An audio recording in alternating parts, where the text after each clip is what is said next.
मुजफ्फरनगर पहुंचे, आपको रोका गया है, क्या कारण है? एक मिनट में शांत हो जाइए। कोई आइडिया क्या? हाँ जी बताओ। मुजफ्फरनगर आप पहुंचे हैं, आपको पुलिस द्वारा रोका गया है, आप जा रहे थे, क्या कारण है, क्यों रोका? मुजफ्फरनगर बॉर्डर एरिया है क्या भाई जो मुजफ्फरनगर में कोई किसी के दुख में शामिल नहीं होने जा सकता है। भाई पुलिस का काम है अपराध रोकना, किसी के दुख को जो कोई बांटने जा रहा है उसे रोकना पुलिस का काम नहीं है।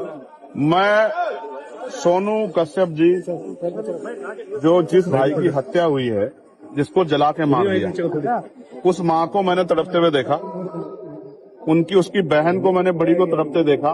उन्होंने कहा कि हमारा अकेला सहारा था, वो हमसे छीन लिया। मैं भाई का फर्ज निभाने के लिए, उनके आंसू पूछने, एक बेटा बनने के लिए वहां जा रहा था। ये मेरा फर्ज भी है। चुनाव के समय तो हर कोई जाता है वोट मांगने के लिए, तमाम तरह की मीठी मीठी बातें करने के लिए। दुख में जो साथ खड़ा वही अपना होता। मैं अपना होने का फर्ज निभाने जा रहा था, मगर मुझे पता लगा कि यहाँ अचानक से हमारे सम्मानित जो अधिकारी, उन्होंने ट्रैक्टर ट्रॉली रोक के वो मेरे सामने आ गए। अब वो मुझसे कहने कि आप नहीं जा सकते।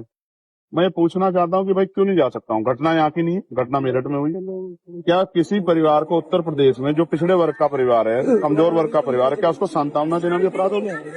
तो मुझे सारी बात में एक चीज समझ आई है कि मैं राजनीतिक अछूत हो गया हूँ यहाँ उत्तर प्रदेश में। मैं किसी पीड़ित की आवाज नहीं उठा सकता। मैं आवाज उठाने जाऊंगा तो मुझे बंद किया जाएगा।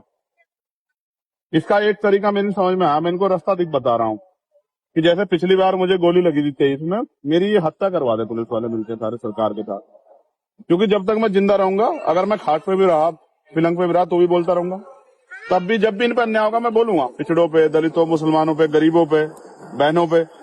तो एक ही तरीका है इनके पास। ये लोकतंत्र को कुचल रहे हैं, ये संविधान को चल रहे हैं, ये मेरी हत्या करवा दें।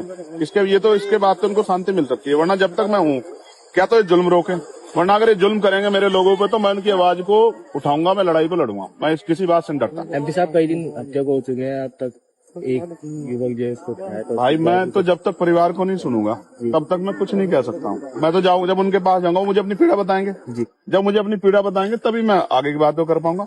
मैंने तो डिमांड की थी कि इस परिवार को कम से कम 50 लाख रुपए का मुआवजा मिले। क्योंकि देखो मेरी बात सुनो, आप भी पत्रकार साथी हो, अगर आपके को दुर्घटना हो, आपके बच्चों को क्या होगा? भाई कमाने वाला था, वो चला गया, उसकी बुजुर्ग माँ, उसका क्या होगा? 10 दिन तो सब आएंगे।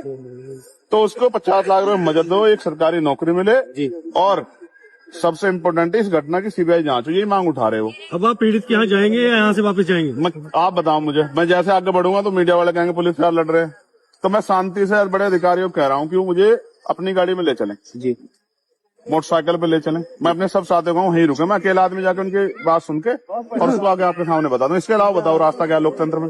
अगर लोकतंत्र में चुनाव प्रतिनिधि जनता के बीच नहीं जाएगा, औरों की दिक्कत है कि नेता जाते नहीं है, मैं जा रहा हूं तो मुझसे दिक्कत ये है कि वो क्यों जा रहा है। तो भाई और लोगों की मदद नहीं करना चाहता, मैं तो करना चाहता हूं, तो मुझे फांसी चढ़ा दो, यही रास्ता है इनके पास। मेरा कोई अपराध हो तो आप बता दो भाई, मुजफ्फरनगर के पत्रकार साथी, मेरा कोई अपराध हो?